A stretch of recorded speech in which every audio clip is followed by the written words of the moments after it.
Hey, today we're talking about the best perks for the pain train. My last video is 4 years old, and if you used it for the best perks, you got great answers. However, I was looking at it today, and I have so much more to say about this weapon. These perks on screen look wild, but they actually work. In fact, my old video is so old that Totally Rockin' Out was not in the game yet. So we're going to talk about those perks, the regular perks, some variations, and everything in between, starting with standard perks. So I have multiple pain train copies here. Hopefully I can find one that looks normal, just like this. So the most boring, turn off your brain perks for the pain train are actually fire rate, crit rating, crit damage, and mag size or reload. So we're going to start from the very top. Fire rate is actually better than a second crit damage perk. You will get a higher burst damage, meaning if you are not stopping to reload and you do not math out how long you spend reloading, if you're just firing at a single target, you will do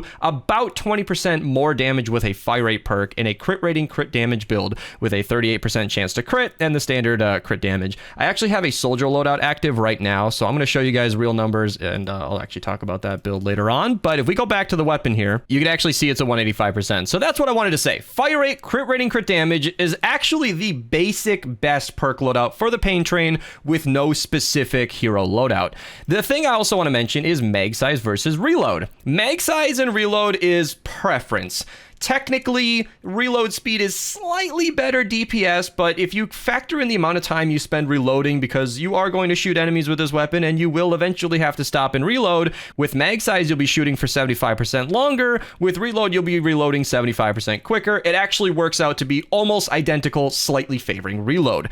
That is, unless you are using one of these other 6 perks. I know I'm jumping ahead here, but I have to kind of explain these 6 perks to justify mag size. These 6 perks are pretty cool, where they add 1.8% damage or crit rating, stacking up to 15 times. However, they clear as soon as you stop shooting for 1 second. What that means is you're functionally adding 27% extra damage or 27 extra crit rating. 27 crit rating isn't that much. It's basically like adding 26.5%. So if you work it up to 15 shots, you are kind of getting an extra crit rating perk. Normally crit rating perks are 30. This 6 perk gives you 27. It's kind of nice. However, I tested this in game and it was just one quick game, but I found that when you're looking for a new target and you're shooting a bunch of different enemies that aren't always right in your face, you stop shooting for a whole second a lot. Like, you are almost never sustaining that damage. In fact, only when you're laying into a mini boss or a smasher or a mist monster are you really going to be getting any benefit from that extra damage or crit rating, because that 1 second is kicking in so often that it's almost always resetting itself. It's like Crackshot's amazing bonus, but it's way easier to lose it. So for that reason, if you really want these, you might actually want mag size because you get typically more benefit from it. But I actually heavily favor Affliction. That's another thing that changed from that old video. Back in the day, Affliction did almost no damage. It was essentially negligible and super bad. That is not the case anymore. Not only does Affliction do a ton of extra damage, it scales really well with your power level, but it can crit. So if you're running a crit rating perk, or, you know, the newly added as of 3 years ago, Totally Rockin' Out perk, you'll be critting a lot, and that includes your Affliction damage. And when you are shooting enemies on those last few bullets, you can tap enemies with 1 bullet and Affliction will chip away at them. So you can just tag one enemy, run away, and Affliction is so much that it'll actually kill them over time. That also applies to a big target like a mist monster, a smasher, or a mini boss, where as you're shooting them once per second, Affliction is just adding some extra damage, a significant amount of extra damage. So by using Affliction, you're not necessarily giving up that damage perk, you're actually doing good damage, and you might be giving up a bit of crit rating, but 1 crit rating perk and or Totally Rockin' Out is gonna get you enough crits to make it viable regardless. So Affliction, as boring as it is, I know the pain train is one of the few weapons that has one of these stacking, crit rating, and damage perks. I guess a lot of main weapons have them nowadays, so it's not as unique as it used to be, but boring old Affliction wins again. So now that I've covered the 6 perks, I favor Affliction, and you've heard my reasons why. I actually highly recommend using reload on your pain train. 1.2 seconds is a super quick reload, and you will have less burst damage. You will be reloading more often, but I did the math on that too. In fact, fire rate is something that I don't recommend very often because, yes, you are doing more damage in a shorter period of time, but you're doing more damage by shooting quicker. So stopping to reload should typically average out that damage. But I punched in the numbers and it is still perfectly fine to use fire rate. When I factored in the time spent reloading with fire rate, crit rating, crit damage versus crit rating, double crit damage, it actually worked out to be completely the same. So yeah, fire rate is better for burst damage, and it's identical when you're factoring your reloading. So with fire rate in here, I also want to say that it's less economic. This will be the higher damage output if you have unlimited small ammo. It's not like small ammo is expensive or hard to get, but if you're a newer player picking up the pain train, which you very well may be if you're watching this video, you might want to consider a second crit damage perk. You will do more damage per bullet on average with crit damage. You'll kill in less bullets. You'll shoot significantly slower, and you can see that the pain train without a fire rate perk, if I can demonstrate it here, is 6.75. That is really slow for an AR. For reference, for a Sunbeam or Shadow Shard weapon in Fortnite Save the World, the standard fire rate for SMGs and ARs alike is 10.8. This weapon fires 4 less bullets per second. That is super slow. It's really hard to use that because when you're spraying into a crowd of enemies, maybe going left and right trying to hit every target, you are going to miss some shots. I mean, a fire rate perk boosting you to a fire rate that's still lower than average is, in my opinion, worth using. So fire rate can really pick up the slack. So everything I've been talking about so far, neglecting the element, has all been about basic perks. Let's talk about the element real quick here before we talk about totally rocking out and then some suggested loadouts. I am using water on this just because that's what it is. The element changes on a seasonal basis. The pain train releases during the Frozen Fjords Venture season, and for most 4-player missions, you can see that we are actually in an ice storm. So if you're watching this video at a time when the pain train is in the shop, which is hopefully the case when this video goes live, you might want to run nature on this weapon. What you should do is check out the yearly timeline. This is going to get a little bright, so sorry if you're in a dark room, and look on the right-hand side. Like I said, this season is water, but mini-boss means any element can be possible, so you might want 3 copies of the pain train if it's available to you, but you can see that we have a fire season and a nature season. If it's nature, you're going to want fire. If it's fire, you're going to want water. If you don't know what I'm saying, I have a whole video explaining elements and the different effects of elements versus different builds, so link to that video down below. That's a big one to recommend, because it being a water season, we have seen way too many noobs building out of brick.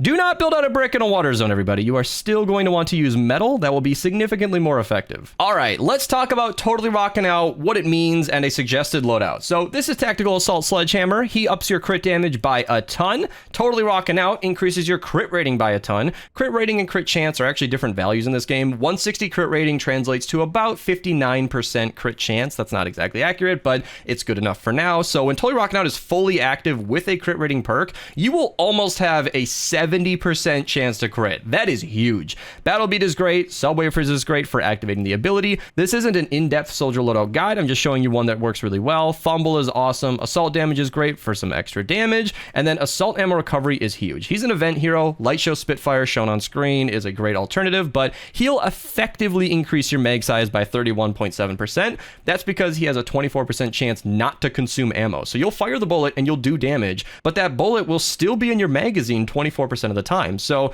when you have that remaining ammo at the end, it reapplies to the remaining ammo and it stacks on itself until you're empty. And that's actually a pretty good mag size perk. Plus it's economic. You're shooting bullets without spending ammo. It's a really good perk to use. And Locked and Reloaded's not the strongest bonus. It's nothing insane, but it's an extra 15% when you reload. And an alternative to this is basically the exact same build, but Blast from the Past and the associated heroes. So if you want to use Blast from the Past, Saurian Hide is fantastic. And Rex Jonesy is really good. Rex Jonesy has some weird synergy with Battle Beat as well. So if you get a kill with his 3% extra damage, I'm getting into the weeds here, but it'll activate Battle Beat's perk in 2 enemy kills instead of 1. So if you get a kill with Saurian Might active, it'll go from 10 enemies to 8 left to activate her perk. And that activates once every second. So you might activate Battle Beat a little more often with Rex Jonesy, but I'm getting super complex here. I need to have a soldier video guide for you guys because that'll explain all of this way more clearly. Stay tuned for that. It's a video that's happening. It's happening soon. Okay, back to the best perks for this weapon. I'm sorry if that was a little complicated. It's just soldiers have a lot going on. My video on that is going to be like half an hour long. So if you are using Totally Rockin' Out and your chance to crit when the team perk is active is about 70%, these are actually the strongest perks for it. Again, reload is favorable over mag size. The 6 perk we recommend is still Affliction for all the reasons mentioned earlier, but fire rate, double crit damage, is actually the highest DPS. In theory, if you're critting very often, often you would want triple crit damage, but because you're shooting 42% faster and all the reasons I mentioned about fire rate earlier, it's actually better to do this. And I feel like it smoothens out the damage a lot more because yes, you'll be critting for less damage, but you'll be effectively critting 42% more often just because you're shooting more bullets, you're rolling the dice more and more often. It's a lot quicker to kill and it feels a lot better to run fire rate. You can run triple crit damage. The DPS difference is not that significant, but just know that you'll be shooting super slow and that's kind of annoying. If that's fine for you, then you're great, but just pick the element for the associated season. So we got triple crit damage, fire rate, double crit damage. Those are the two recommended. And I'm going to show some perks you can use if you really hate crits. I understand that not everybody wants to crit all the time, but I will say this weapon does have the capability of being triple or even quadruple damage. If you insist on not gambling with crits, triple damage will be slightly less DPS than a crit build. You're not really going to kill in less bullets on average, maybe against the weaker targets, but if you're laying into a smasher or a mini boss or something that really needs those extra bullets, you're going to do better with a crit build because triple damage might feel better, like you're doing more damage on every single bullet. But what's going to end up happening is you're not going to kill the enemy any faster, and crit's just going to do a lot better job. So that's why we recommend crit all the time. It's boring, but it works. It's boring, but it works. The one thing I need to add to this video, probably should have mentioned it sooner, is that crit rating should only be used once. All right, let me go back to one of my other examples here. Crit rating is perfectly fine to get you up to a 38%. A second, or God forbid, a third crit rating will go from 38% to 51, and I think that third crit rating brings you up to like a 57. That is what we call diminishing returns. What I basically need to talk about are those crits that I talked about earlier. So one crit rating gives you a 28% chance to crit. If we scroll down to two crit rating, you can see how it goes down. Now it's a 41% bonus. The pain train has a base 10% chance to crit, so we're basically going from 41 to 51%, and then as I mentioned, that last one brings you up to a 48. So it's effectively a 58% chance to crit. You can see that each crit rating is giving you less and less chance to crit, and proportionally it is way better to run fire rate, crit damage, or hell, even a damage perk is going to give you more of a bonus than double crit rating. So just be aware of that and stay away from double crit rating. That applies to pretty much every weapon in the game. There is no instance I've ever seen that makes perfect sense to run double crit rating.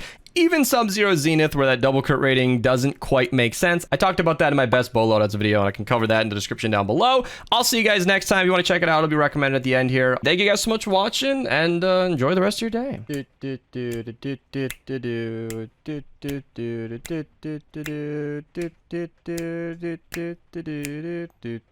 And then